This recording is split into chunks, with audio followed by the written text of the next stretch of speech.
Pode orar. Tá gravando? Vamos orar. Lídia, ora pra gente. Oremos. Senhor Jesus, nós te louvamos e te engrandecemos por tudo que o Senhor tem feito em nossas vidas. Te louvamos porque só o Senhor é um Deus digno de honra, glória e louvor. Queremos te agradecer porque o Senhor está conosco, porque as tuas misericórdias se renovam a cada manhã e porque o Senhor nos perdoa todos os dias. Queremos pedir que o Senhor esteja aqui no meio de nós, queremos pedir que o Senhor esteja iluminando os nossos corações, para que a gente compreenda a tua palavra, para que a gente entenda aquilo que o Senhor quer nos passar essa noite. O Senhor esteja com cada um de nós, com cada ouvinte, com cada jovem da nossa juventude, da Igreja Presbiteriana de Campo Grande. Que o Senhor também esteja com o nosso professor, presbítero Anderson, iluminando o coração dele, falando através dele aos nossos corações, para que as nossas vidas sejam edificadas. Em nome de Jesus. Amém. Amém. Então, gente, hoje nós vamos estar dando continuidade do nosso estudo em Filipenses, né? Vamos hoje estar estudando Filipenses, capítulo 2, do versículo 12 ao 18, né? E você que está aí, né? Nós estamos aqui e espero que vocês estejam assistindo depois, né, no YouTube. Você que está aí, né? Espero que esse bate-papo nosso, nessa conversa nossa, né, de uma maneira muito simples, muito tranquila, possa estar edificando a sua vida, edificando a vida dos jovens da igreja de Campo Grande, né, e de outros, né, que, que venham assistir esse vídeo. Se esse estudo de alguma forma falar o teu coração, né, compartilha com o irmão, compartilha com um amigo, né. É um estudo bem bem simples, tá? Sem muita pretensão, mas com muita sinceridade, né, de coração. Então eu vou compartilhar aqui, né, um arquivo PowerPoint que eu preparei, né, a respeito. Tá projetando, Lídia? Tá, né?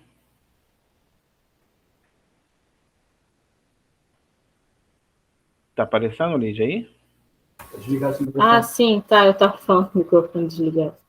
Tá, sim. Eu estou abrindo aqui já Filipenses 2 na outra aba, para a gente ler.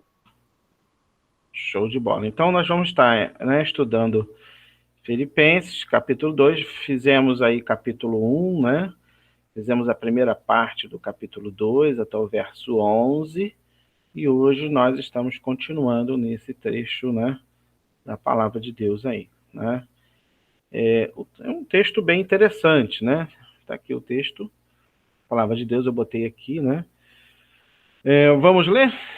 Eu vou ler um versículo, Lídia, né? E Diego, se puderem ler alternando, né? Até o último versículo aí.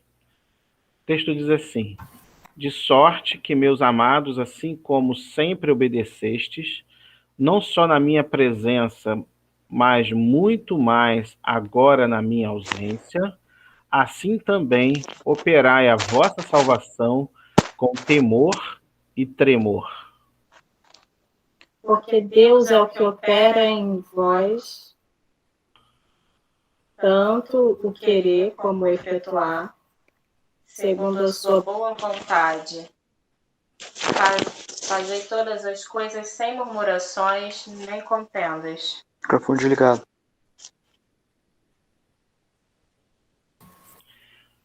Para que sejais irrepreensíveis e sinceros, filhos de Deus inculpáveis, no meio de uma geração corrompida e perversa, entre a qual resplandeceis como astros do mundo.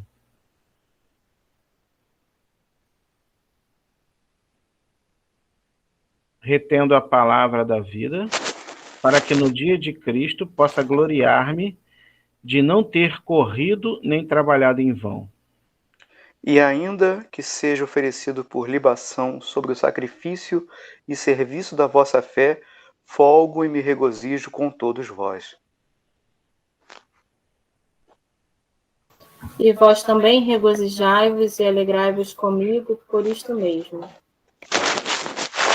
Amém. Que esse texto possa estar falando aos nossos corações. Então vamos lembrar aqui, né, em que contexto que Paulo, né, escreve esse livro, né? Paulo está onde nesse momento aqui? Paulo estava preso, né, na cadeia, e ele escreve à igreja de Filipos ali, né? E ele, de uma certa forma, né, ele dá algumas orientações a respeito, né, da vida espiritual daquela igreja ali. A gente já viu na aula passada, né, a respeito que ele começa o capítulo 2 falando da unidade da igreja, da importância da unidade da igreja ali, né? E aí a gente vai dar continuidade agora, porque hoje ele vai falar a respeito do aperfeiçoamento, né, da vida, né, da igreja de Corinto. Na verdade, eu fiz aqui uma introdução, o texto que a gente vai estudar hoje vai sempre abordar aí dois elos aí, né? Eu botei elo 1 e o elo 2, né? Que o primeiro deles vai ser a obediência, tá? E vai chamar muita atenção da igreja de Filipos por uma questão da obediência, tá? Uma obediência para continuar a obra, efetuar a obra mesmo na ausência dele, né? Porque Paulo estava preso. E o segundo elo, o tempo inteiro, né? Que a gente não pode desassociar, né? Desassociar esses dois elos, né? É o desenvolver a salvação, tá? A gente vai ver isso mais na frente, né? Então, assim, no primeiro elo é bem interessante, porque Paulo fala, né? Assim, Paulo fala de obediência para a igreja de Filipos, né? E mostra que deveriam continuar a obedecer mesmo na sua ausência. Quando a gente olha isso, né? E eu fiz uma chamada aqui para a gente dar uma olhada lá em Filipenses 1, 27. Lídia, tenta abrir o capítulo 1, verso 27, que está relacionado com esse primeiro momento aqui desse texto, né? Do capítulo 2, verso 12. O que diz lá em Filipenses 1, 27? 1, 27. Somente portai-vos de um modo digno do Evangelho de Cristo, para que, quer vá e vos veja, quer esteja ausente, ouça acerca de vós e permaneceis firmes num só espírito, combatendo juntamente com uma só alma pela fé do Evangelho. Ou seja, Paulo está falando ali, né, para que eles se portarem dignamente, né, conforme o Evangelho, quer eu vá, esteja com vocês, quer eu esteja aí com vocês, ou quer eu esteja ausente ou longe de vocês, né, estar no mesmo espírito, combatendo, dando ânimo àquela igreja, a igreja de Filipos, né, a igreja de Filipenses, independentemente da presença de Paulo ali, né? E aí ele volta novamente, isso a gente leu agora no capítulo 1, verso 27, né? E aí ele volta a mencionar isso agora no capítulo 2, novamente, né? Então, no capítulo 2, no verso 12, né? Ele fala de sorte, meus amados, assim como sempre obedeceste, não só na minha presença, mas muito mais agora na minha ausência. Então, Paulo está dando uma chamadinha de novo na igreja, fala assim, olha só, eu já disse isso para vocês, que é para vocês, né, praticarem, fazer o que é correto, avançarem, né, independentemente da minha presença ou ausência, né, o que dá a ideia de que a igreja da igreja de Filipos, ali, né, de Filipenses, ela tinha algum problema para que pudesse andar, né, ou as pessoas precisavam estar vendo Paulo presente, ou a liderança sempre muito perto, né?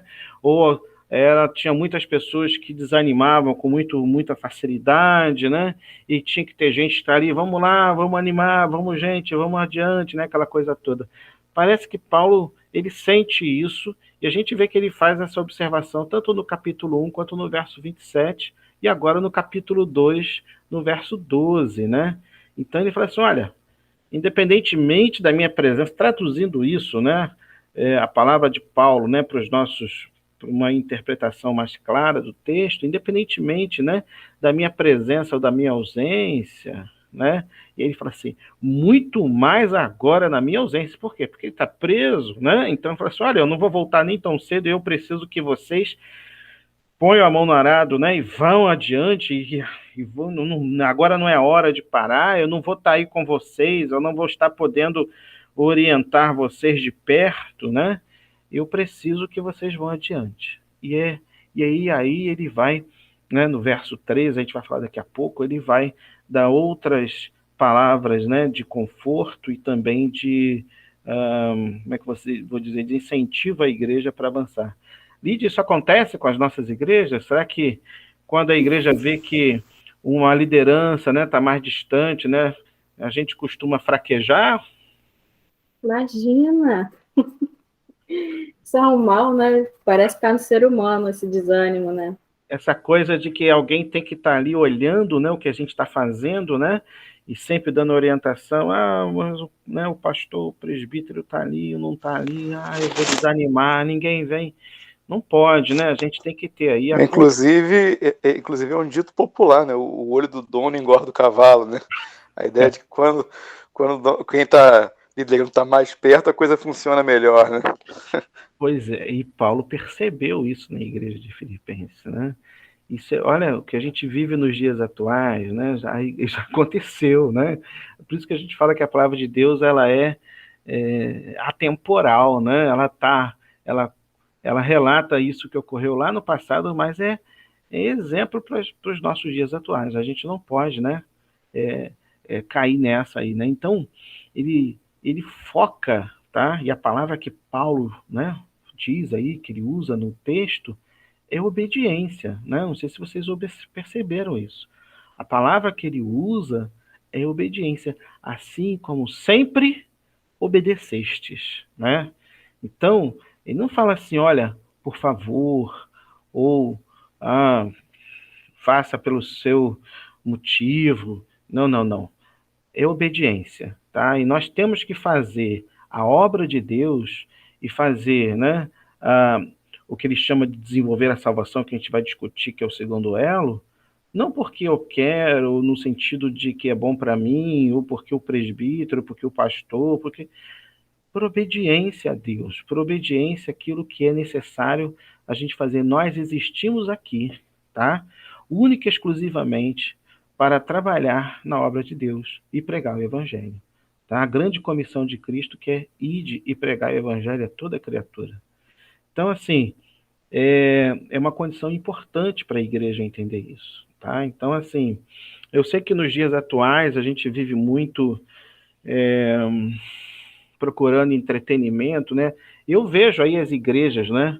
O quanto que no momento de pandemia, onde as coisas se desassociaram, né? As pessoas pararam de se encontrar, aqueles grandes eventos que aconteciam, os encontros deixaram de acontecer, muitas igrejas se desmantelaram, está no geral, porque as pessoas pararam de ser obedientes, ou seja, a palavra de Deus de obedecer e fazer porque a gente tem que fazer, porque é dever nosso, a grande comissão, mas a igreja virou, na verdade, um grande point de encontro, onde nós encontramos nossos irmãos, batemos papo, fazemos a festa do milho. Aliás, tudo que está no mundo a gente traz para dentro da igreja. É festa junina e eu santifico, mudo o nome, festa do milho, né? É não sei o que, eu trago, né? Porque o mundo faz, eu também tento fazer. Nós não estamos aqui por um casuísmo, nós estamos aqui porque precisamos obedecer à palavra de Deus. E Paulo fala isso, né? E o segundo ponto que Paulo fala, né, é desenvolver a salvação, né? A salvação, né, não é uma... Na outra igreja, o que foi que botou aqui? Perdi aqui. Na outra igreja, a festa junina era a festa de São João 3,16. Era o nome da festa. Né? Então, eu não sou contra a gente fazer festa, agora utilizar, né, o calendário lá deles, lá do mundo, para a gente justificar um encontro aqui, façamos um encontro com o nosso nome, né? Daqui a pouco a gente vai ter Carnaval de Cristo, a gente vai ter, sei lá, tudo que está lá, né, do mundo aqui dentro. Não é essa a ideia. Nada contra os nossos encontros sociais, são importantes e tal. E eu acho que tem que acontecer, né? Fora de culto, momentos importantes de comunhão. Mas a gente não tem que estar copiando o mundo. A gente tem que ser diferente do mundo. Aliás, o texto vai falar disso, né? E o que é a salvação? A salvação não é uma conquista do homem, mas um presente de Deus. A gente vai encarar, então, dessa forma, tá bom? Na lição de hoje, né? Ela é nossa, ok? Porque nós temos... talvez pessoas vão assistir isso que têm visões teológicas diferentes, né? E é importante a gente deixar claro, né, o que é, do ponto de vista reformado, a salvação, né? Ela é nossa, não por direito de conquista, ok? Então nós não temos direito na salvação, né? Então cantamos alguns hinos às vezes na igreja, né? Tudo que Jesus conquistou na cruz é direito nosso. É nossa herança, né? Direito não é, tá bom? Ele nos deu, mediante a sua graça, aquilo que nós não merecemos, aquilo que não vem de nós, é dom de Deus, ele nos deu, tá bom? E se ele deu, não é gratuito, ele deu gratuitamente, mas isso teve um alto preço, que foi a morte do nosso Senhor Jesus Cristo na cruz do Calvário, o sangue derramado. Então teve preço, mas só que foi pago por ele, né? Foi pago por ele. Então essa ideia de que a salvação é de graça, ela foi nos dada de graça através da graça de Jesus Cristo, né? De Deus Pai por nós. Mas ela primeiro, ela não é um direito, ela é graça, nós não merecemos a salvação, tá? E segundo, ela foi paga, né? Aquela ideia de que não tem nada de graça, né? Foi paga pelo sangue do Cordeiro na cruz do Calvário, né? Jesus Cristo pagou, né, os nossos pecados na cruz ali, né? Então essa visão de desenvolver a salvação. Eu falei assim, mas como assim desenvolver a salvação? Eu já sou salvo, né? Eu já sou salvo, eu preciso desenvolver a salvação? O que vocês acham? Eu concordo contigo. Eu estava aqui falando para o Diego abrir o microfone dele para ele falar. A gente está vindo de outra igreja agora, né, com uma visão teológica diferente, e a gente está aprendendo cada vez mais sobre a visão reformada, e é isso mesmo. A gente tem a graça de Deus que não merece, que a gente não merece. Teve uma vez que a gente sempre, para criar os filhos, a gente tem essas dúvidas, né? Como é que a gente vai falar de Deus para os nossos filhos? Teve um dia que a minha filha aprontou e eu falei para ela, ó, você fez isso e aquilo, mas eu não vou te castigar, porque você hoje vai conhecer o que é graça. Eu não vou te dar o castigo, eu vou te perdoar e vou deixar você seguir em frente, mas não faça de novo. Então, eu acho que a gente precisa todos os dias entender o significado dessa graça, desse amor e dessa salvação, e gera em nós esse constrangimento de ação, pelo menos até onde eu entendo, né? É É o porque, que você falou mais cedo. exatamente, é algo que nós não merecemos, né? Porque, segundo a palavra de Deus, aliás, se eu dar uma outra aula, né, os 5 pontos do calvinismo, né? A depravação total é o primeiro deles, né? Porque todos, né? Então a palavra todos não deixa ninguém de fora, né? Todos pecaram e todos, né,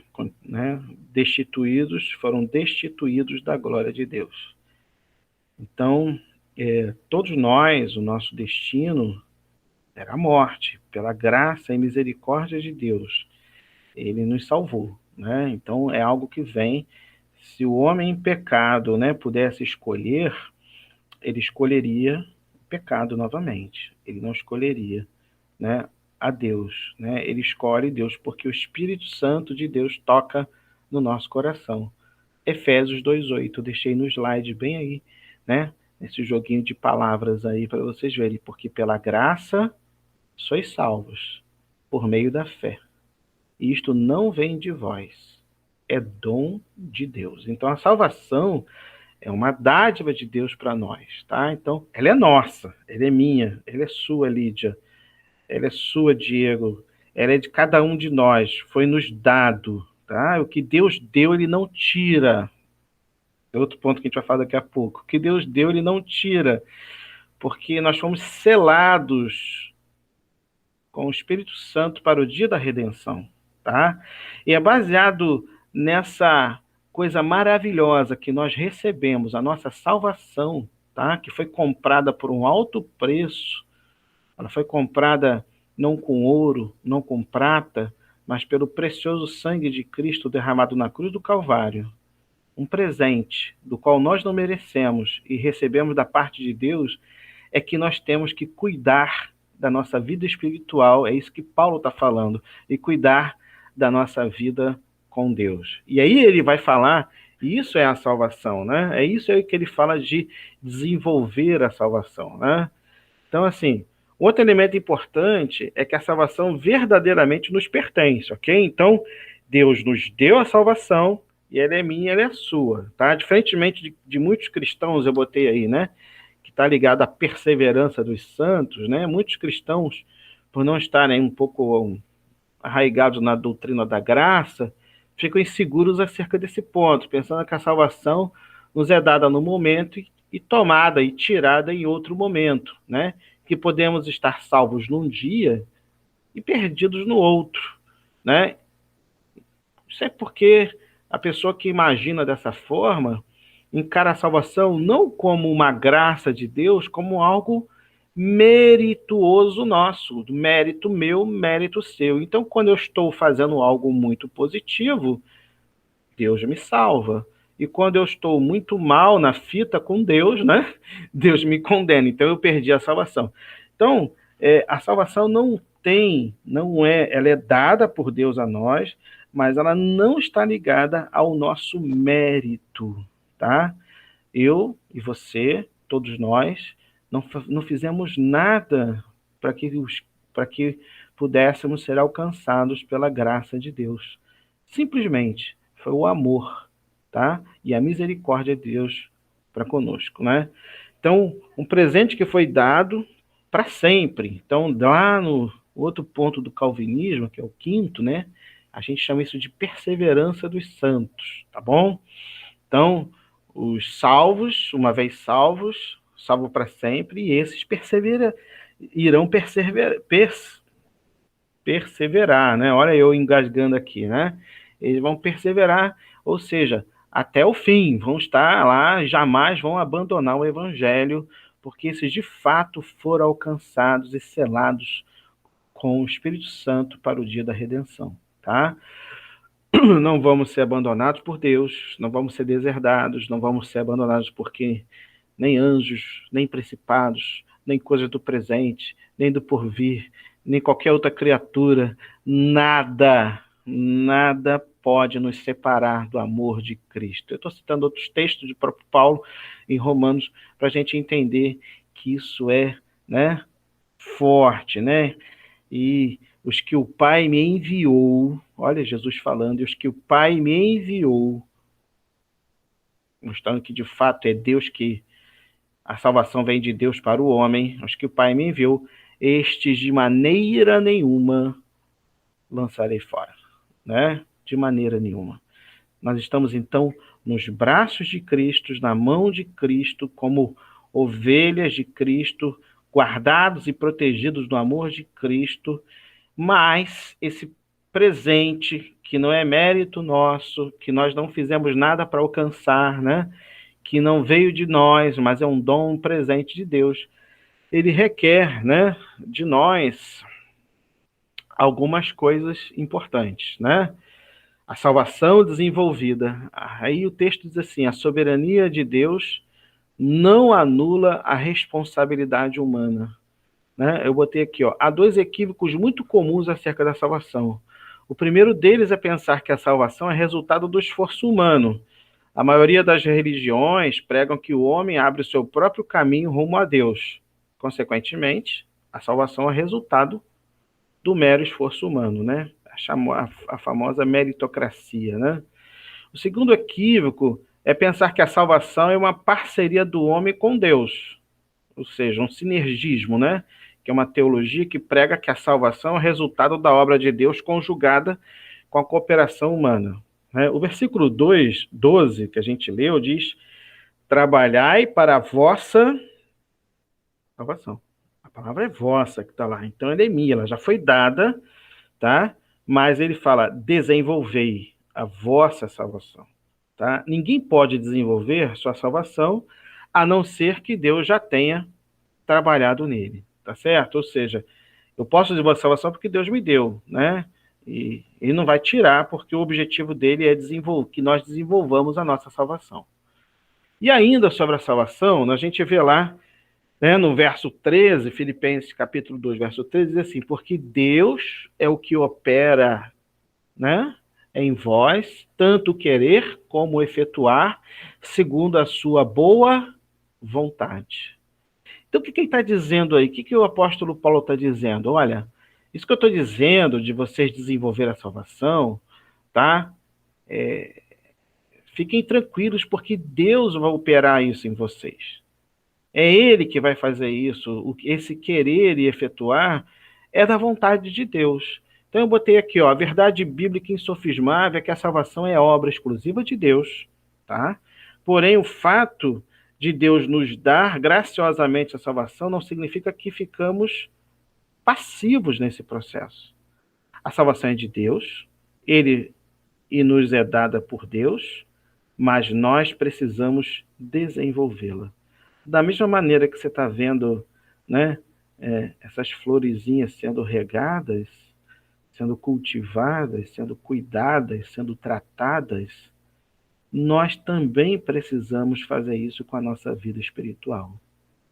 Aquele presente maravilhoso que Deus deu para a gente, e que deu para a igreja de Filipenses, né, a igreja de Filipos, para os irmãos de lá daquela época, é isso que Paulo está fazendo. Não receba esse presente e guarda. Não receba esse presente e não dê valor a ele. Sabe, quando a gente ganha um presente, Lídia, que a gente bota na gaveta, e depois de anos a gente vê aquele presente lá, a gente abre aquela caixa, nossa, Deus não quer que nós nos comportemos dessa forma. Deus quer que nós valorizemos a nossa salvação e que possamos desenvolver a nossa salvação, tá? É como a parábola dos talentos, né? Desenvolver, né? Isso que Deus exige da gente, né? Exatamente, exatamente. Então, Dave Robertson, né, que é um pastor, né, dos Estados Unidos, ele fala que a graça de Deus não é uma desculpa para não fazermos nada, né? Antes, ela é uma forte razão para fazermos tudo. Então, nós deveríamos retribuir com tanto amor que Deus tem por nós, da mesma maneira, né, em amor, né, para com o nosso Deus. Né? Na verdade, essa reciprocidade de cuidar da nossa vida espiritual. Tanto na religião como na natureza, nós somos cooperadores de Deus. Nós plantamos e regamos, mas Deus dá-nos a semente, o solo, envia o sol e a chuva e faz a semente crescer e frutificar. O que está dizendo aqui? Faça a sua parte, que Deus Todo-Poderoso, ele vai operar, ele vai operacionalizar, ele vai fazer com que as coisas aconteçam na sua vida espiritual, sabe? E quando a gente vê muitos irmãos com problemas espirituais, eu tô com aquele problema, meu Deus, eu não sei, né? Não estou falando de problemas de vida, né? Da nossa vida aqui do mundo. Isso a gente vai passar por vários problemas, né? Mas eu tô fraco, eu não sei mais se eu sou, se eu não sou. Sabe aquele crente shakespeariano? Ser ou não ser, eis a questão, né? Será que eu sou crente? Será que eu não sou crente, né? Cheio de dúvida, cheio de problemas. A gente fala, nossa, não está cuidando da vida espiritual, porque há uma promessa. Paulo está falando que há uma promessa aqui, né? A promessa é que Deus é que opera em nós, tá? Esse cuidado mas nós precisamos fazer a nossa parte, né? E aí, Paulo continua, né? Paulo continua, olha, fazer a parte, Deus vai fazer, mas vocês têm que fazer a sua parte também, né? Dois livros interessantes, né? Eu botei aqui, né, Mowley, né, que é o primeiro livro lá, que fala sobre a Epístola de Romanos, ele diz uma coisa bem interessante. Ele diz que a principal referência à salvação aqui é a glória final. Ela precisa ser efetuada na vida prática, à vista da aproximação do dia de Cristo, que lhes completará a salvação. Ele diz, né, esse autor fala, é bem interessante, que ele fala que a salvação ela é aperfeiçoada na prática. Esse cultivar, da regar, né, a florzinha da nossa vida espiritual, ela tem um reflexo disso na nossa vida prática, no nosso cotidiano, tá bom? E aí, esse outro livro, né, que é do William Hendrickson, né, ele diz assim, ele interpreta corretamente quando diz que a palavra desenvolvei, tá, traz a ideia de um esforço contínuo, vigoroso, né, extremo, continue a desenvolver, vamos, em frente, o tempo inteiro, é isso que ele diz lá no livro dele. Embora somos salvos, né, de uma vez por todas, quando cremos em Jesus, os crentes não são salvos de um só golpe, por assim dizer. A sua salvação é um processo, né? É um processo no sentido em que eles mesmos, né, longe permanecem passivos ou inativos, tomam parte ativa, né? É um prosseguir, um seguir após, avançar com determinação, uma contenda, uma luta, uma corrida, uma vitória atrás de vitória. Nós vamos tocando a nossa vida espiritual. Esse processo, alguns autores chamam de santificação. Então, o crente ele recebe esse presente de Deus, que é a salvação, ele recebe essa coisa maravilhosa, ele cultiva e vai melhorando cada dia mais a sua vida espiritual, vai melhorando cada dia mais esse poder que ele recebeu da salvação através de uma vida prática com Deus e através de uma vida que ele vai modificando e vencendo e morrendo o seu eu a cada dia. Isso que ele está falando de desenvolver a salvação. É a morte do nosso ego, né? Então, assim, quando a gente ganha, recebe a Cristo, há muita coisa ainda de errado que precisa ser mudada nas nossas vidas. Há muita coisa que é preciso ser deixada para trás nas nossas vidas. Há muitas coisas de errado que nós praticamos e precisamos deixar de praticar. Há muitas coisas nas nossas vidas que desagradam a Deus e nós precisamos deixar isso para trás. É isso que Paulo está falando. É isso que é desenvolver a salvação. Não se contente com pouco. Eu estou salvo, tudo bem, estou salvo, então tá legal. Não, não, não, não. Melhora a sua vida, pratica mais, vença dia a dia. É um processo, santifique-se, largue o seu eu, né? Obedeça ali a palavra de Deus. Vamos botar isso na prática, no dia a dia, porque a gente precisa demonstrar, né, que somos diferentes. Isso ele vai falar mais na frente, daqui a pouco. É engraçado, comentando um pouco do que você falou antes, que na minha adolescência eu escutava muito duas perguntas. A primeira, você tem certeza da sua salvação? Tem certeza que você vai ser salvo? E aí entra, né, naquilo que você estava falando antes, de as pessoas acharem que a gente perde a salvação de acordo com a sua vida, como é que tá, né? Se você pecou hoje, você perdeu a salvação, porque você pecou. É como se nós tivéssemos que ser perfeitos, né? Ter ausência de pecado. É uma coisa que a Bíblia fala claramente. E quem diz que não tem pecado, mente, né? E já está pecando, porque a nossa vida é uma constante luta. E a outra pergunta é: quantas almas você ganhou para Jesus esse ano, no ano passado? A pessoa dava sempre um período. Eu não ganhei nenhuma, né? Oi? A gente não ganha nenhuma, né? Na verdade, a gente é instrumento na mão de Deus para pregar o evangelho. E muitas vezes a gente nem vai ficar sabendo. Às vezes a Sim. pessoa vai se interessar em conhecer Jesus através da nossa vida e nunca vai falar nada para a gente. E tem igrejas que fazem essa cobrança. Quantas pessoas você converteu? Quantas almas você levou para Jesus? como se a vida cristã fosse uma eterna luta de manipulação, de você manipular terceiros, convencê-los de que é melhor eles irem para a igreja e seguirem padrões pré-definidos por aquela instituição para conquistar a salvação. A conversão, né? Ela não é o convencimento, né? E ela não vem pela argumentação, né? A conversão vem pelo poder do Espírito Santo na vida da pessoa. Então, essa história de você argumentar e contra-argumentar com uma pessoa, por que que ela crê, por que que ela não crê, né? Isso é convencimento, né? Isso é ação humana. A conversão, de fato, ela vem pelo poder do Espírito Santo na nossa vida. Eu sou uma pessoa da área acadêmica, né? Não sei se, né? Acho que vocês sabem disso. Eu sou biólogo, eu fiz ciências biológicas, né?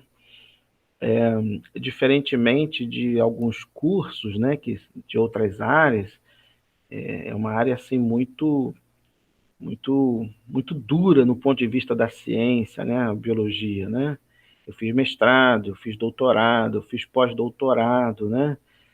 E eu lembro que quando eu passei no vestibular, eu fui à igreja, eu passei em segundo lugar, eu tinha 15 anos de idade só quando eu passei no vestibular, né?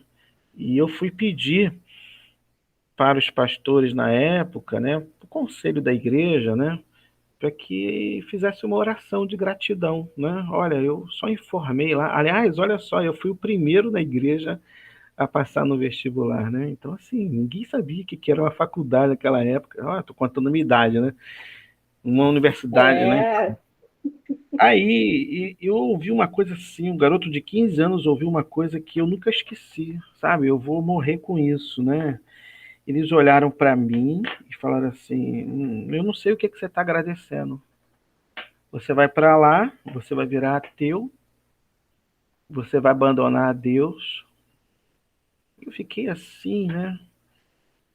E era um monte de coisa, você, né, tem que tomar cuidado para não usar droga. Eu lembro que um presbítero ficou me olhando, sabe, para mim assim, e falou assim: gente, ele está aqui, vamos orar. Aí cortou aquele papo, né? Que eu já estava ficando assustado. Aí chegou na hora do culto, me chamaram, oraram, e agradecendo, aquela coisa toda, mas eu falei, caramba, olha, eu nunca pus uma guimba de cigarro na boca, nunca fiz nada que deveria fazer e nunca, né, apostatei da minha fé.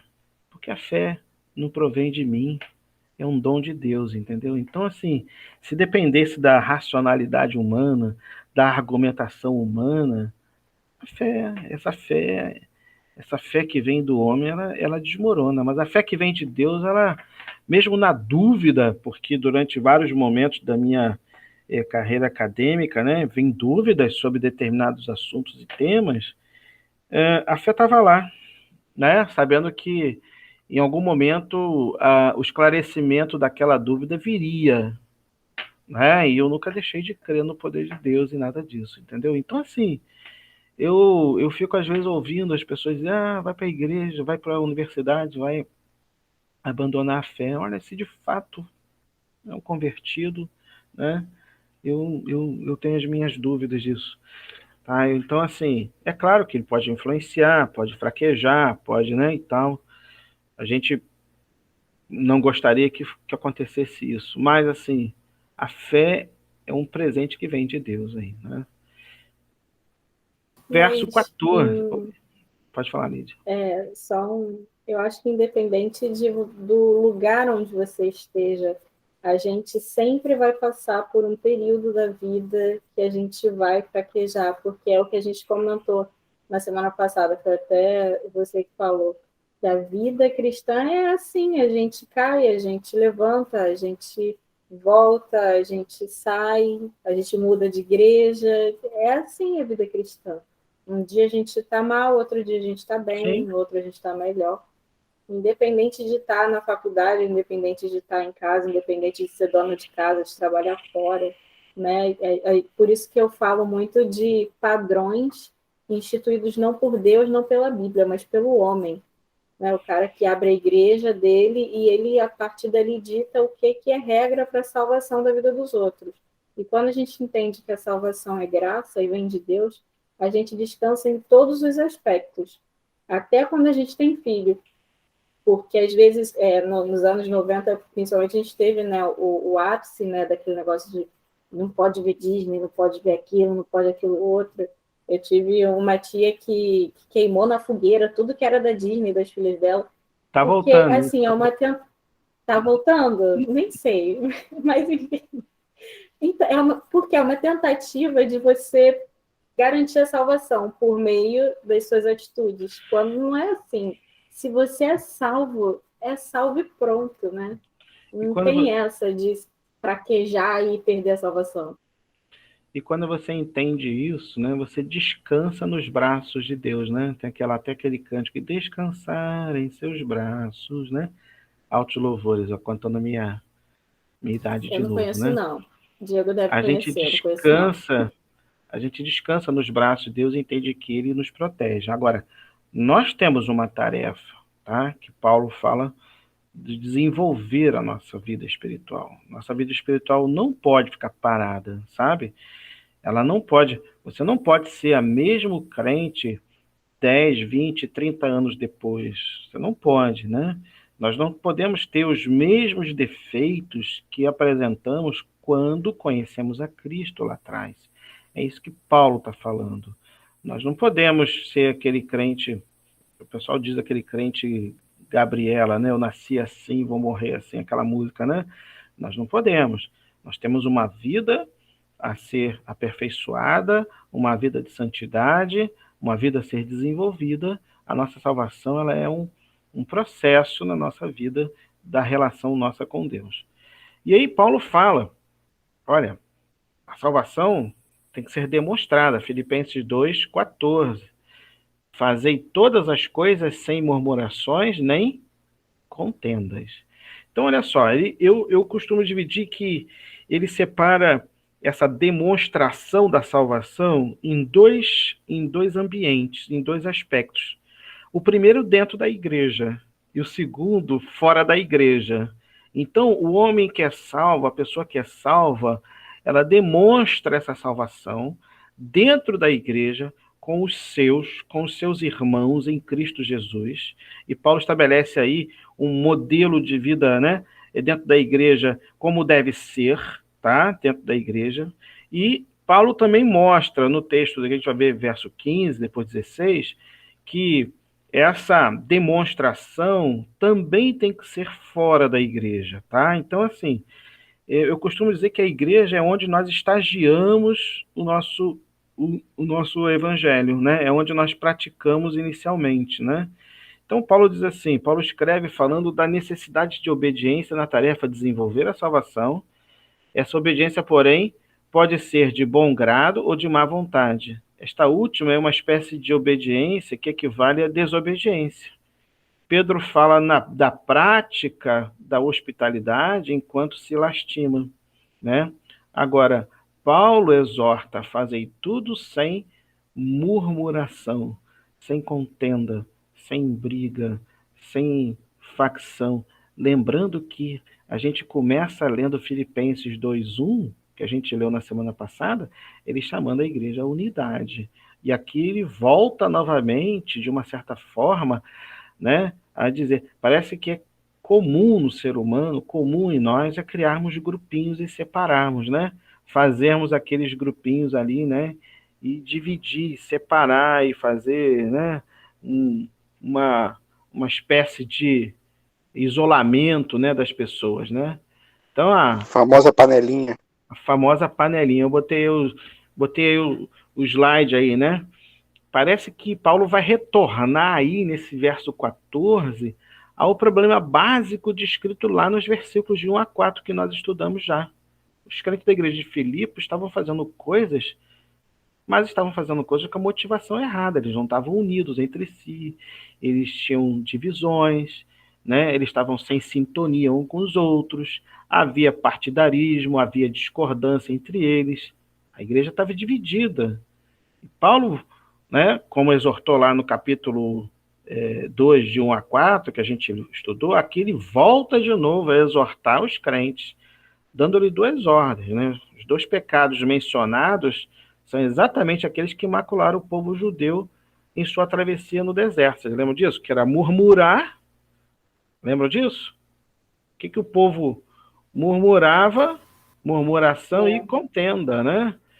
Lembra disso? Isso é uma coisa que Deus não abençoa, tá? Então, uma igreja, tá? Para que ela possa ser abençoada, lembrar que essa murmuração teve graves consequências no povo de Deus ali. Lembram disso? Porque Sim, eles não entraram em Canaã. E eu ouvi falar que esse passeio aí durou mais tempo do que duraria, né? Por conta das murmurações. Caramba, 40 anos no deserto. E se você olhar o mapa, são 3 meses, daria para passar. Eles chegaram lá, tá? Eles chegaram a Cades Barneia, que é um local próximo, viram Canaã, né? Mas Deus fez com que eles fizessem andando no deserto até que toda aquela geração, né, morresse e a outra geração entrasse, né?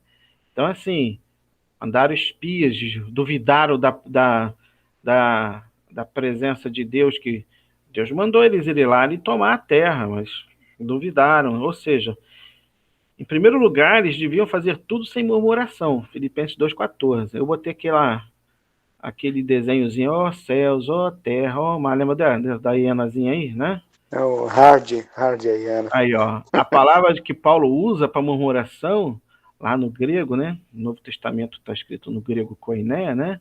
É gogismos, né? Que ele evoca o murmúrio de rebelião, de infidelidade, né? Dos filhos de Israel, lá naquela peregrinação no deserto. Os israelitas murmuraram contra Deus e contra Moisés. Eles reclamavam reiteradamente das privações, dizendo que jamais deveriam ter deixado o Egito. Olha, a gente tinha tudo lá, né? Moisés os descreveu como geração perversa e depravada. Quando o povo estava no Egito, eles murmuraram porque estavam no Egito.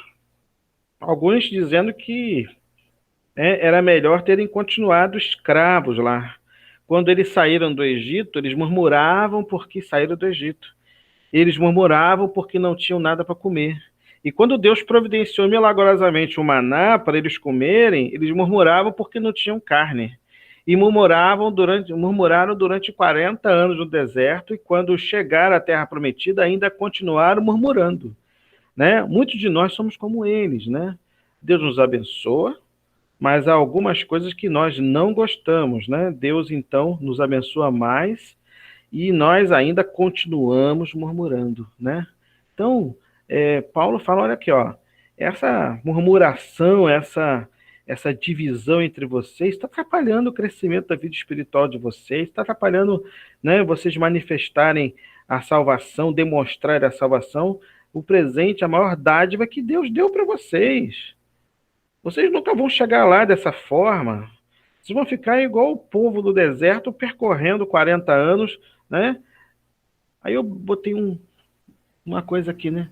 Jesus fazendo, se fosse a igreja, né, de hoje, né? Jesus fazendo o milagre lá da multiplicação dos pães e do peixe, sempre vai ter aquele que vai reclamar, né? Eu não posso comer isso, sou vegetariano, né?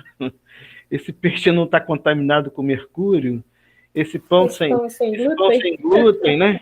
Gente, a gente tem que parar de murmurar, entender que Deus é soberano. A gente vê muita briga, muito racha, muita divisão dentro das igrejas, né? Não estou falando da nossa igreja local, estou falando das igrejas em geral, né? Isso é um péssimo exemplo do evangelho e de avanço da nossa salvação, né? Da nossa santificação. Nós precisamos, primeiramente, para lá fora sermos o que Paulo vai falar daqui a pouco, resolvermos o problema interno. E o problema interno é sem divisão e sem murmuração. É a unidade, verso 1 a 4, de novo, né? Que a gente viu na aula passada, né? E ele volta a fazer aquela chamada aí, né? Isso não acontece nos dias atuais, né? Só naquela época, né? Só na igreja de Filipenses, né? Nenhuma. Com certeza, aquilo lá foi no passado. né? Só no passado, né? Uma outra coisa, né? Em segundo lugar, né? Eles deviam fazer tudo sem contendas. A palavra contenda, né? No grego, significa dialogismo, né? Essa palavra descreve as disputas e debates inúteis e até mal intencionados que engendram, às vezes, dúvidas e vacilações. Essa palavra tem uma conotação legal, né, de dissensões, de litígio, né, e indica que os filipenses estavam apelando até para os tribunais pagãos para resolver suas diferenças. 1 Coríntios, capítulo 6, de 1 a 11, a gente vê isso, né?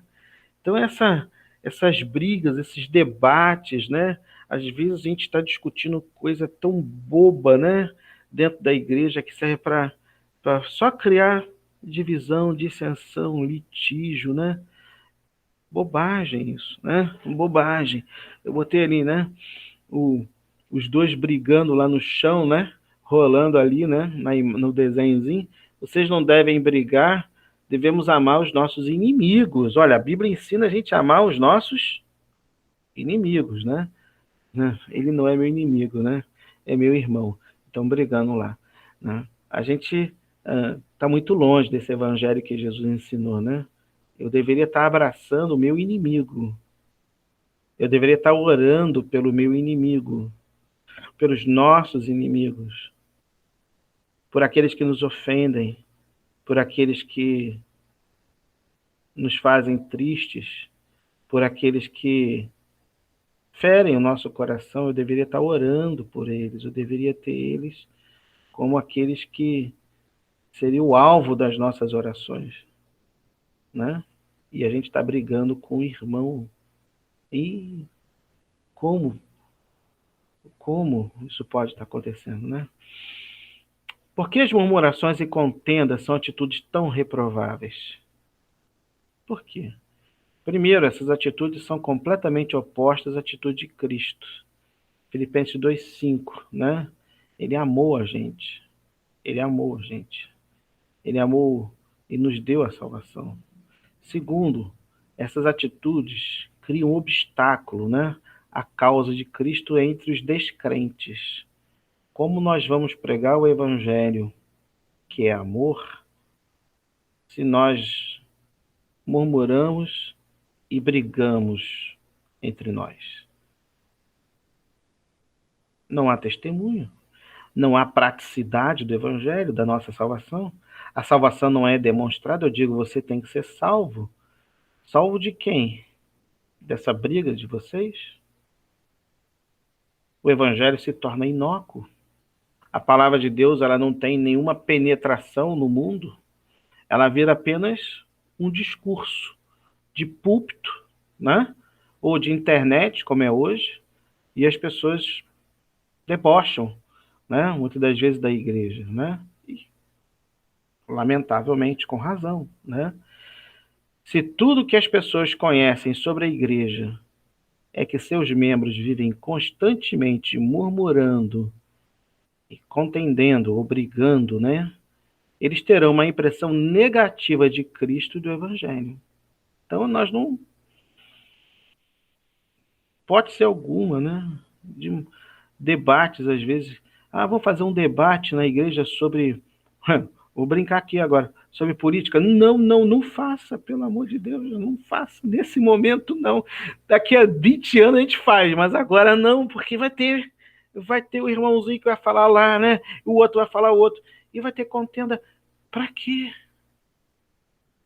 Para você ganhar o seu discurso e perder o seu irmão? Para quê? Para que o mundo veja que a gente tem divisão dentro da igreja? Que bobagem, né? Terceiro, provavelmente mais igrejas se dividirão ainda hoje por causa de contendas do que por causa de heresias, né? Então as heresias, elas são uma causa de divisão das igrejas? São.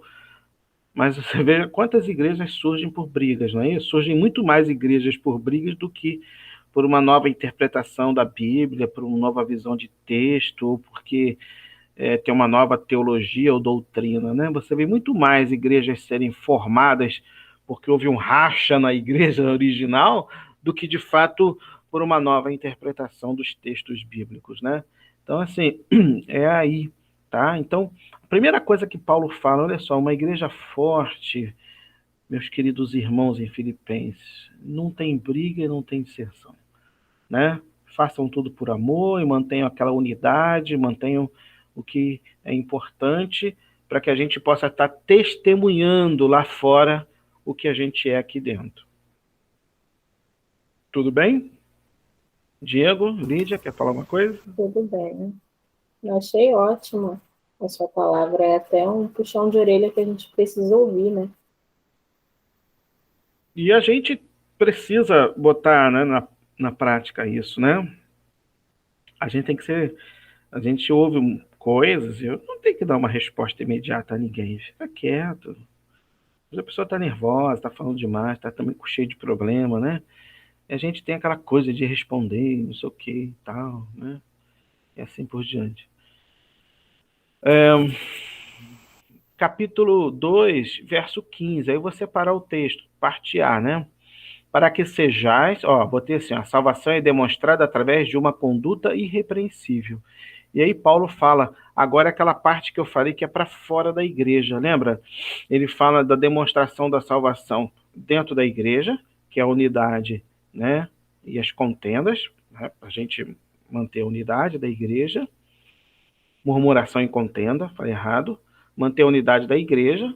E agora para fora, para que sejais irrepreensíveis e sinceros, filhos de Deus, inculpáveis, onde?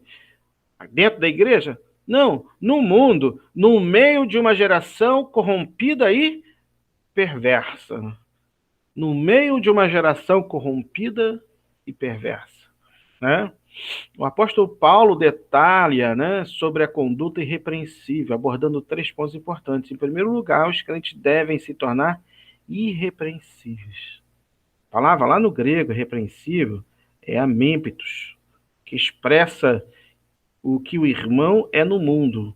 Sua vida é de tal pureza que ninguém encontra algo nele que se constitua uma falta. O cristão deve ser não apenas puro no sentido de limpo, né? Mas viver uma pureza que seja vista por todos. Por todos.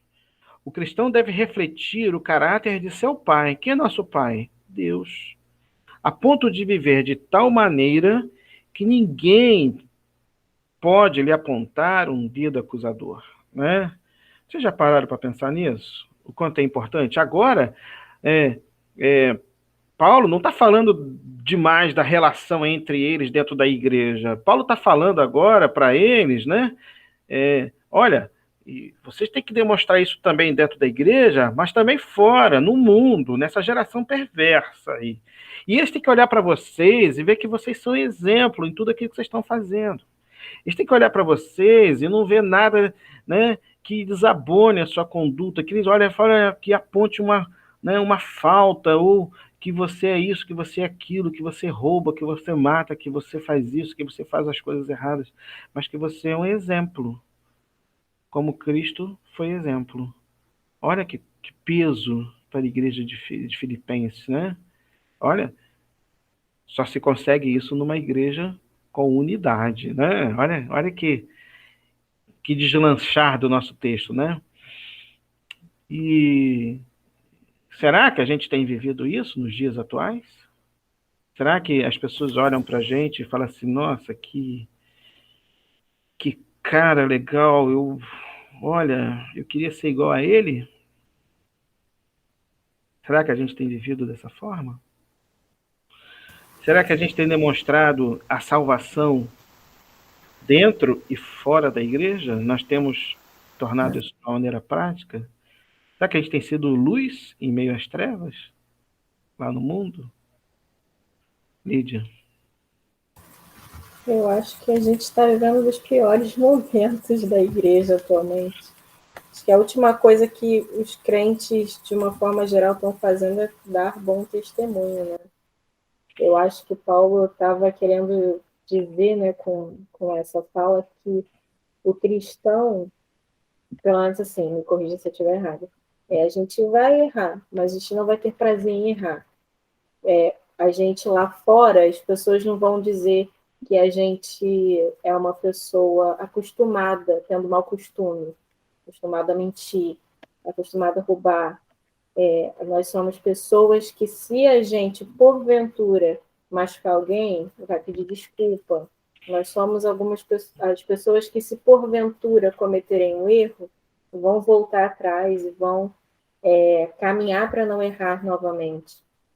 E eu vejo que a igreja hoje está passando um momento muito difícil, porque a gente elege representantes cristãos que não dão bom testemunho e que são pessoas que se acostumam com o pecado e justificam o seu pecado, e incentivam pessoas a cometer o mesmo pecado. E aí, quando a igreja é apontada e criticada, a gente não tem nem como defender, porque são líderes que foram eleitos pela própria igreja, representantes eleitos pela própria igreja. E está ficando difícil. Hoje o Congresso caçou uma, né? Hoje o Congresso caçou uma. Eu costumo dizer, se você votar num crente, você tem que ter tanta certeza, mas tanta certeza, mas tanta certeza de que ele é um crente de fato, que se você tiver o mínimo de dúvida, é melhor não votar. Porque se ele não for crente de fato, mas ele vai levar o rótulo de crente, ele vai depor contra o evangelho. E ele vai fazer muito mais estrago do que o ímpio lá.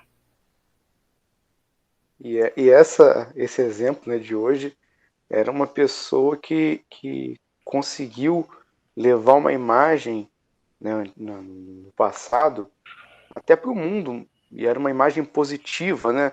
Tinha aquela coisa da história dela, de vida.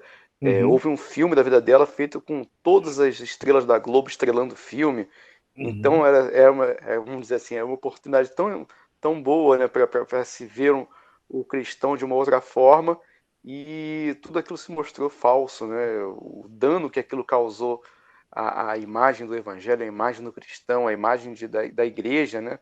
São danos irreparáveis perante a sociedade, coisas que depois de muito tempo vão ser cobradas, né, pelo dano que isso foi. Isso é muito ruim, e nós temos que deixar claro que nós não compactuamos com isso. Nós não compactuamos com isso. Isso não é o Evangelho de Jesus Cristo. Tá? Então, às vezes, a gente tem medo de se posicionar por questões políticas e etc. Mas aquilo que está errado perante a palavra de Deus, que é pecado, nós temos que nos posicionar. Nós não vamos atirar pedra, não vamos ser o primeiro a atirar pedra, mas não é o evangelho, não é isso que a gente quer. O cristão ele tem que ser. Quando a gente olha Atos, capítulo 2, e a gente vê como é que a igreja primitiva vivia, né? Lá no verso 42, parecia, a gente vê que o povo tinha simpatia pela igreja. Sabe? Que coisa fantástica quando você lê isso. As pessoas de fora da igreja olhavam para a igreja e falavam assim, nossa, que coisa legal, que coisa fantástica ser igual a eles. Né? Isso cativa, isso era o poder do Espírito Santo da igreja. É claro que para eles expressar isso para fora, é porque eles viviam dentro, de forma unida, né? Partilhavam tudo que tinham em comum, né? Atendiam as necessidades, perseveravam na oração e na doutrina. A doutrina é importante para que você tenha uma vida, né, espiritual, uma igreja atuante. Muita gente acha que não. Eu sou contra a doutrina, vou estudar a doutrina. Mas como é que você vai executar a sua vida cristã sem uma doutrina, sem da forma que Deus quer que nós façamos? A doutrina, na verdade, é destrinchar a forma que Deus estabeleceu de como nós devemos adorar. Não devemos adorar a Deus da forma que nós achamos, mas da forma que Ele estabeleceu, né? Da forma que Ele compactuou. E a gente precisa, de fato, demonstrar, né, ser luz nesse mundo de trevas, né? A gente tem, às vezes, uma igreja evangélica brasileira muito problemática nos dias atuais e muito difícil de ser luz nas trevas, né? Botei aqui, em segundo lugar, os crentes devem se tornar sinceros. A palavra grega sincero, né, é akeraios, né? Ela expressa que o cristão em si mesmo, essa palavra significa literalmente sem mescla, sem mistura, não adulterado. Adulterado no sentido de modificado, tá? Essa palavra era usada para se referir ao vinho ou leite puro, sem mistura. Essa palavra era usada também no vocábulo da primitiva metalurgia para falar do ouro puro, do bronze puro, ou qualquer metal sem impureza, né? Sem mistura. Essa palavra era usada também, né, para o barro puro, utilizado na confecção de vasos. Nos tempos antigos, alguns oleiros, né, cobriam de cera as trincas dos vasos e enganavam os compradores. Então, esses vasos, ao serem expostos à luz do sol, a cera derretia, né? Então logo apareciam aqueles defeitos, aquelas rachaduras no vaso. Então, os compradores passaram a exigir os vasos sem cera. Daí foram cunhadas as palavras sincero, que significa sem cera, e sinceridade, né? E aí, eu botei aí, né? A gente usa máscara para a gente se proteger do Covid. É como se o cristão tivesse que utilizar uma máscara para se proteger das coisas do mundo que podem entrar na nossa vida. O cristão tem que ser puro, sem mácula, sem, né, essas coisas do mundo entrando na nossa vida, né? E a gente tem deixado muitas das vezes, essas coisas nos contaminarem, né? Vão enganando a gente às vezes, ao invés de ser um vaso puro, a gente é um vaso que tem cera enganando ali, né? Então a gente precisa ter isso. Em terceiro lugar, os crentes devem se tornar filhos de Deus inculpáveis no meio de uma geração pervertida. A palavra grega inculpável, anomos, ela descreve o cristão, que o cristão é na presença de Deus, né? O termo se vincula particularmente com os sacrifícios. Aplicado a um sacrifício, que significa imaculado. A pureza do cristão deve ser de tal que suporte o juízo de Deus. A vida do cristão deve ser de tal forma que possa ser oferecida a Deus como sacrifício sem mácula. Então, a gente tem que buscar uma vida cada vez mais próxima, né, limpa, pura, santa e agradável a Deus, né? Nós temos que lembrar que o cristianismo é uma religião muito diferente das demais. Nós somos, né, o sacrifício vivo, nós somos templo do Espírito Santo. Deus habita em nós, ou seja, ele, né, nós somos de fato, né, e, como Paulo fala, né, cultuamos a Deus com a nossa própria vida, com aquilo que fazemos, com aquilo que nós pensamos, com aquilo que nós falamos, com aquilo que nós, né, imaginamos, com aquilo que nós defendemos. Nós cultuamos a Deus com a nossa vida, sabe? E a gente não pode ser, muitas das vezes, aquele crente Raimundo, sabe? Então, olha, eu botei o desenhozinho ali do crente Raimundo, um pé na igreja e outro no mundo, né? Então, às vezes, a gente tá ali, é crente, mas não é, tá ali, mas não tá. A vida cristã não pode ser dividida, tá? Agora, claro, nós não vamos viver também isolados. Nós vivemos numa...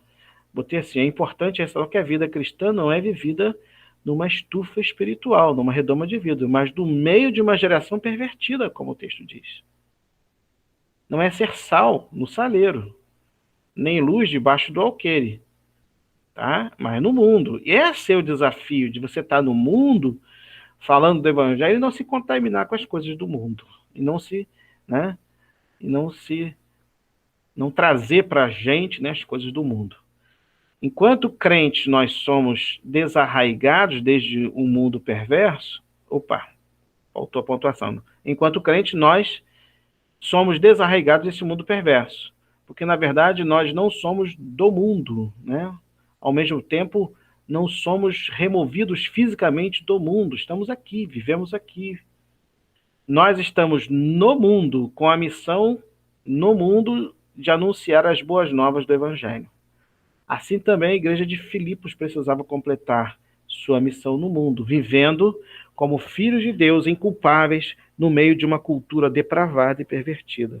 Então, olha só, às vezes as pessoas falam, né, que o mundo traz coisas para a gente dentro da nossa casa, que as novelas ensinam coisas, que determinadas, sei lá, filosofias ensinam coisas erradas, não é isso que a gente ouve por aí?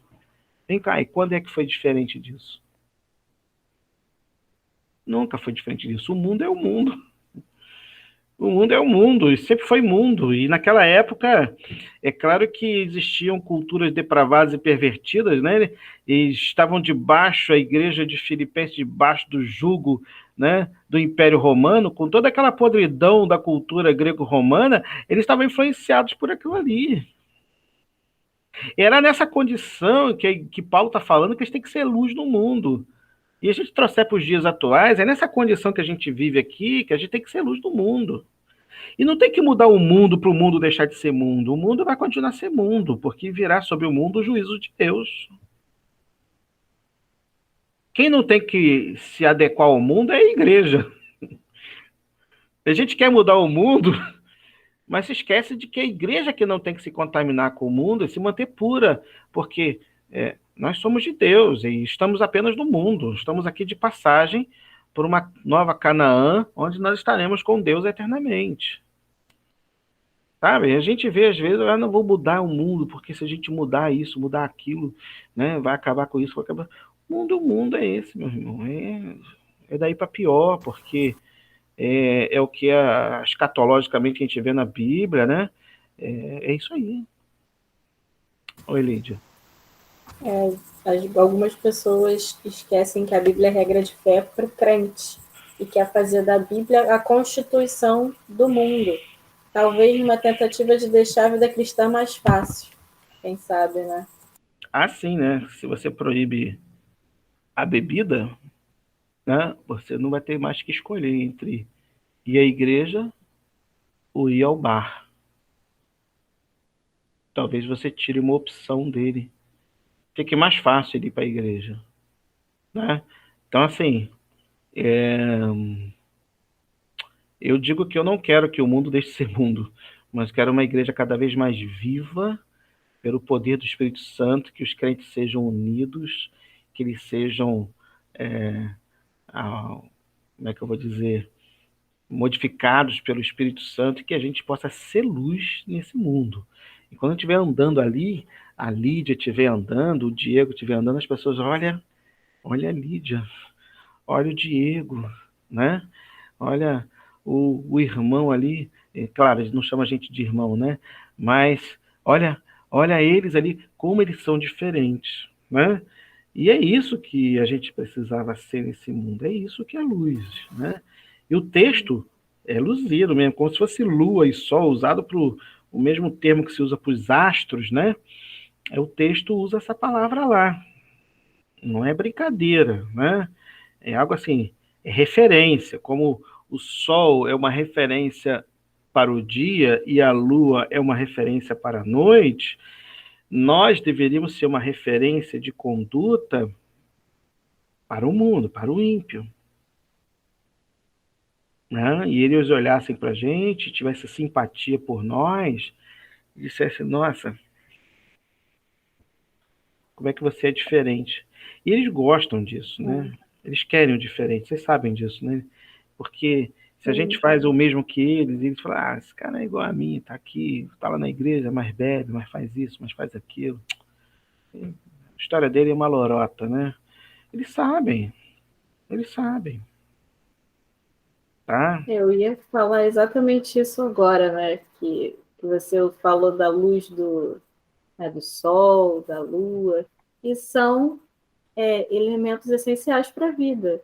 Então, à medida que as pessoas olham para nós, elas vão querer estar conosco. É aquela questão da igreja, né, ter a simpatia do povo. Não é ser aquele crente que eu não quero que você entre na minha casa porque você vai me julgar o tempo todo, porque tudo que eu fizer você vai dizer que está errado. mas é o crente que as pessoas olhem e tenham confiança, se sintam agradáveis de estar perto, sejam pessoas realmente que sejam o sal, que deem graça à vida das pessoas, né? Eu acho que é mais ou menos por aí, porque eu já ouvi também eu já ouvi muita pérola na minha adolescência, mas uma delas é que o crente legal é o crente que não vai para o céu, é o crente que vai para o inferno, né? Que para a gente ser crente de verdade, a gente tem que incomodar, tem gente que pensa assim. Incomodar com a conduta correta, mas não no sentido de que eu tenho que subjugar os outros, dizer que ele vai para o inferno. Eu Ser vivo chato. a primeira coisa que eu tenho que demonstrar é ter conduta, né?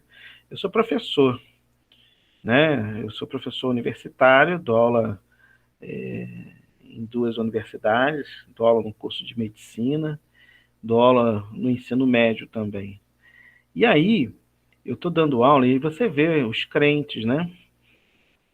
Bom, às vezes, né? Existem denominações que têm a vestimenta caracteriza já né, visualmente qual é a religião dele, né?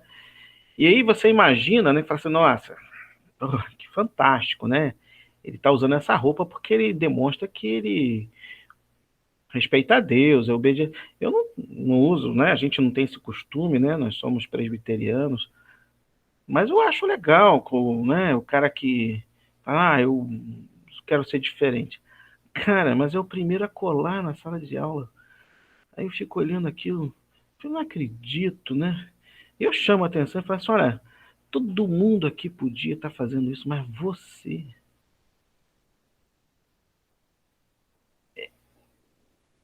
São eles os piores alunos. Não estudam, não dão exemplo.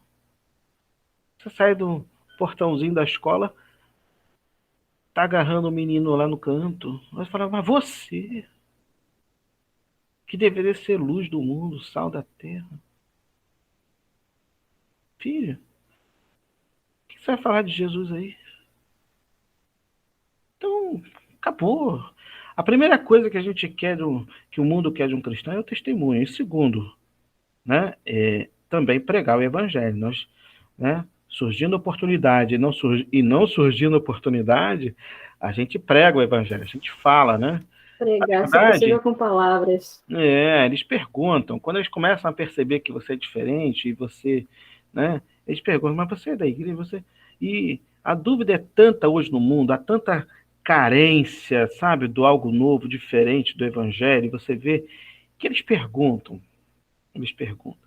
Né? Eu botei aqui, os crentes são exortados a brilhar como astros celestes nesse mundo tenebroso. A palavra grega que Paulo utiliza é luzeiro, né? É fosteres, tá? A palavra é usada quase que exclusivamente para os astros celestes, que exclusivamente, exceto quando o seu uso é metafórico, né? Essa é a palavra usada na versão grega de Gênesis 1:14 até o 19, para se referir ao Sol, à Lua, às estrelas, né, que o Criador fez lá. Então, nós devemos ser luzeiros, viver para dar exemplo aos outros. É, quem lembra dessa música aqui? Deixa eu tocar aqui, né? Eu gosto muito dessa música, olha só. Tá tocando? Não, né? Não.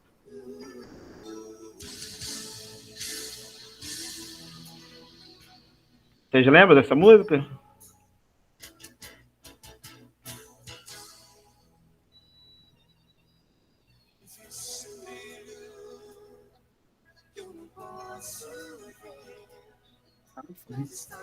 Sérgio Lopes.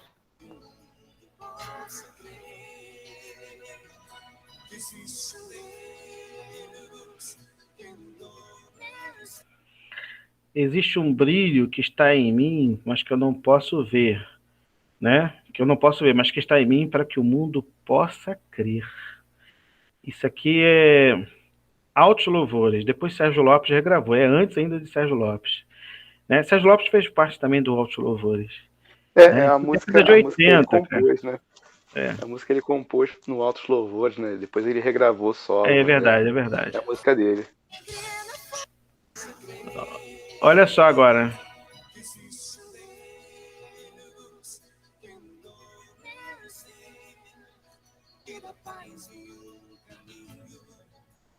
tenho perceber. Ninguém crê na força da persuasão, da sabedoria humana não está a solução. Eles querem ver o brilho em meu viver, para crer que eu vejo luz. Querem ver em mim Jesus.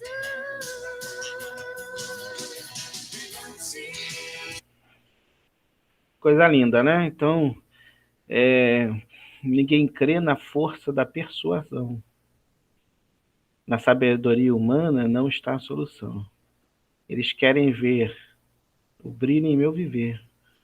Querem ver, né? Olha só. Não adianta você usar argumentos. É isso que a música está falando.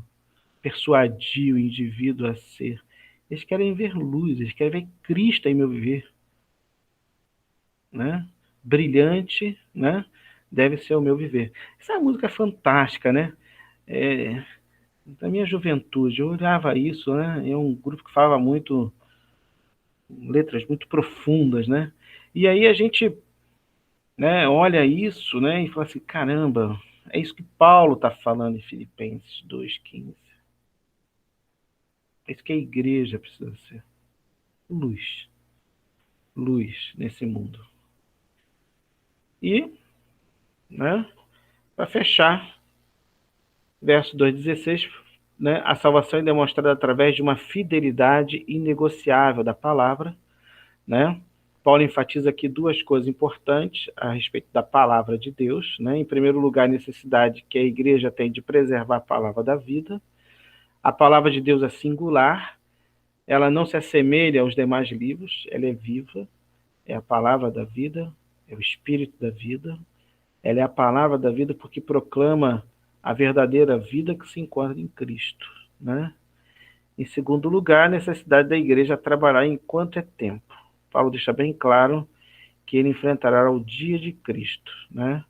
Então a gente precisa entender aí que a palavra de Deus ela tem que ser preservada, ela tem que ser a nossa fonte de fé, regra e prática. Ela é, né, o nosso meio de conduta, ela é onde nós vamos retirar as nossas dúvidas, nosso relacionamento com Deus. E o crente precisa conhecer essa palavra de Deus. O crente que não conhece Bíblia, se a Bíblia é a revelação ele se revela a nós através da sua palavra, esse crente não conhece a Deus. Ele serve a um Deus do qual ele não conhece, porque ele não estuda a Bíblia, não medita na Bíblia, né? Ele conhece Bíblia porque ouviu no YouTube alguém falar da Bíblia, ou porque pregou um texto da Bíblia, mas ele por si só ele não conhece a palavra, né? E às vezes as nossas igrejas hoje projetam, né, o texto lá no PowerPoint, né, no projetor, né? Vocês já repararam que às vezes o texto está lá, né? Aquilo faz com que a gente desaprenda a manusear a palavra de Deus. A gente vê que muitos não estão fazendo um culto doméstico, não fazem nada, porque de repente um domingo ou quando o pregador, né, fala, olha, abre a Bíblia aí, sei lá, em Joel, Abacuque, né, Sofonias. Rapaz, que dificuldade para achar, né? O cara vai procurar lá em Apocalipse, outro tá lá em Gênesis, outro tá lá. Às vezes crentes até de 2, 3, 4 anos de igreja, 10 anos. Não manuseia a Bíblia, não sabe nem de onde estão os livros, não lê. Tá? Não lê. Então a salvação é demonstrada através de uma fidelidade inegociável dessa palavra. Tá? Inegociável. Né? Paulo enfatiza isso também no verso 16. Né? E a felicidade não depende das circunstâncias. Eu preguei sobre isso, né? Na igreja, né? Não sei se vocês lembram disso. No final da terceira viagem, Paulo foi preso e passou mais de 4 anos encarcerado. Durante esse tempo, Epafrodito levou mais sustento dos filipenses para Paulo, né? e depois de sofrer uma doença grave, voltou para eles, e evidentemente levou essa carta aí que a gente está lendo para a igreja de Filipenses. A gente pode ver isso em Filipenses 4,18. Apesar da circunstância do autor, Paulo, prisioneiro, e a preocupação dos filipenses com ele, essa carta é uma das mais alegres e animadoras epístolas do Novo Testamento. Paulo fala várias vezes da sua alegria, dos motivos da sua alegria, dos filipenses, da confiança em Deus, que supera qualquer desânimo. Mas sabe que Paulo, nesse momento, ele já sabia que ele não ia sair mais da cadeia.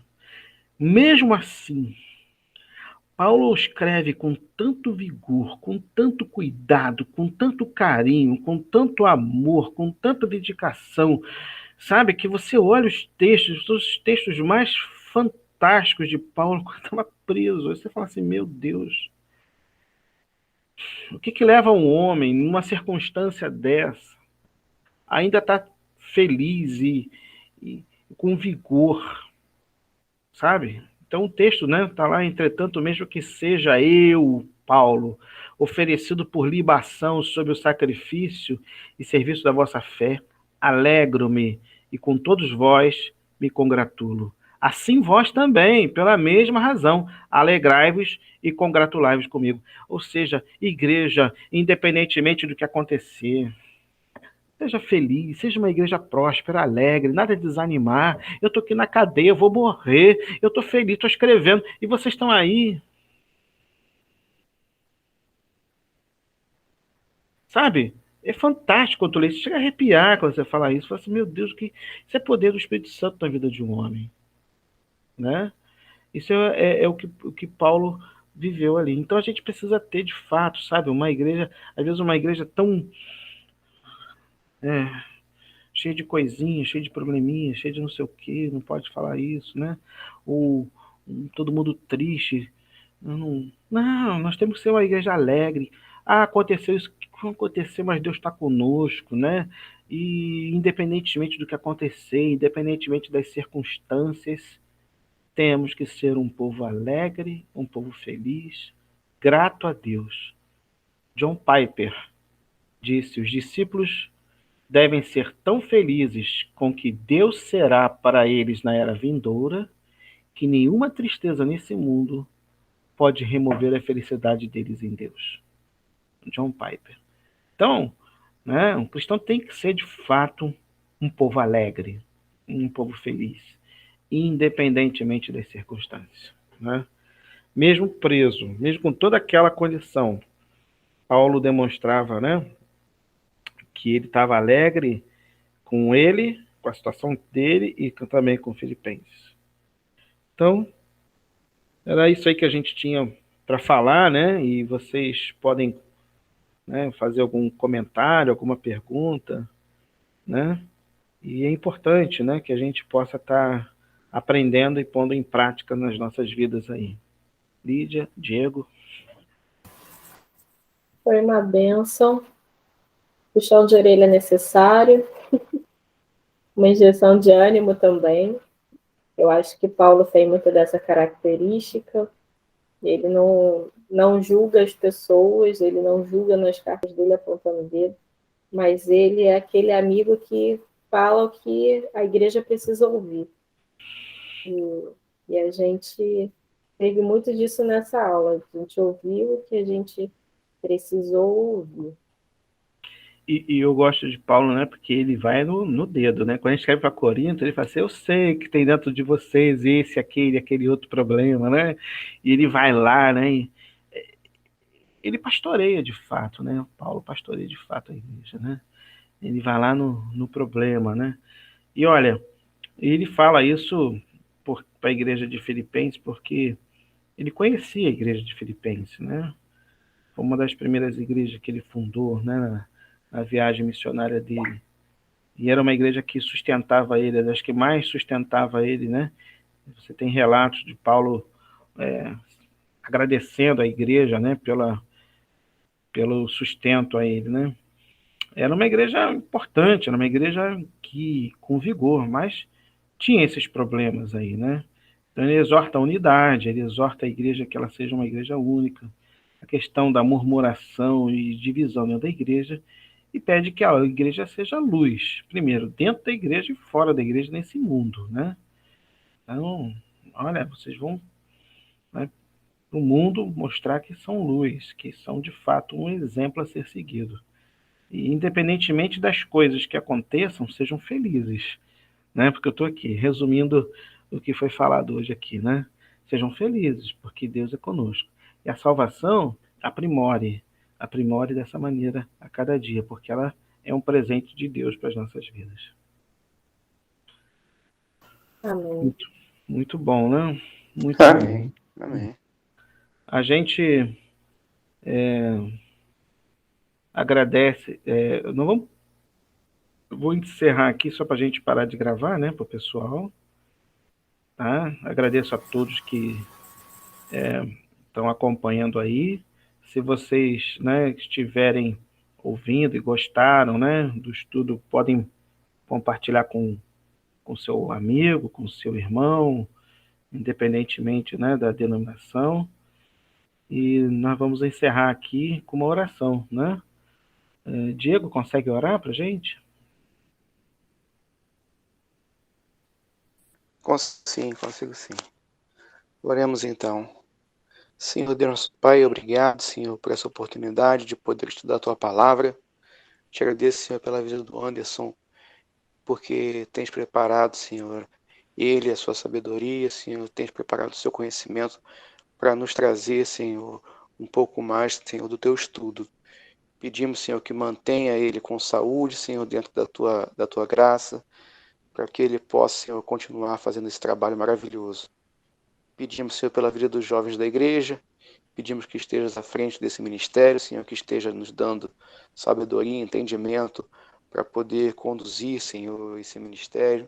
Pedimos, Senhor, pelo pastor Ocion, pelo presbitério, que possa, Senhor, estar à frente, Senhor, de todas as decisões, que o Senhor possa estar verdadeiramente sendo o centro daquela igreja, Senhor. Amém. Te agradecemos, Senhor, pelas oportunidades que nos tem dado. Pedimos, Senhor, perdão pelos nossos pecados. Em nome de Jesus. Amém. Amém.